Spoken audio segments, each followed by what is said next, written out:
आत्ता काही माझे कामं जास्त राहिले नव्हते. फक्त चहा घ्यायचा राहिला होता आणि 2-3 पोळ्या टाकायच्या होत्या आणि चहासोबत होता आज नाश्ता म्हणजे डोसा, तुटका-फुटका. पीठ तर चुरेलच होतं, तर मग 2-3 पोळ्या लाटून घेतल्या. आज भाजी करायची काही जरूरत नव्हती. मग पोळ्या लाटल्या आणि भांडे आपले जिन्यावर घेऊन गेली आणि जिन्यावर भांडे नेले का सगळा पसारा चावरा लागते आणि झाडू बी मारा लागते.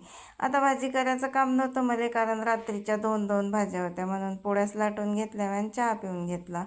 आता झाडू मारून घेतला आणि पुंजा बाहेर नेऊन टाकला आणि तहान एवढी लागली होती का मरणाची. म्हटलं जरासं बसून पाणी पिवा शांततेनं. घरातही बसू वाटत नव्हतं मला, कारण का गरमाला जास्त होत होती. दरवाज्यातच बसून पाणी पेली, बॉटल तिकडे घरात नेऊन ठेवली आणि तिकडूनच भांडे आणले मग घासून. आणि इडली बनवली होती सकाळी, तर नाश्ता करून घेतला. आता आमच्या सोनपरीचा पट्टा आता 2-3 दिवस झाली या पट्टा ढिल्ला झाला होता, तर मग तो बी आज फिट करून घेतला. एक नंबर सोनपरीचं काम झालं. आता कधी कपडे शिवू शकतो आपण.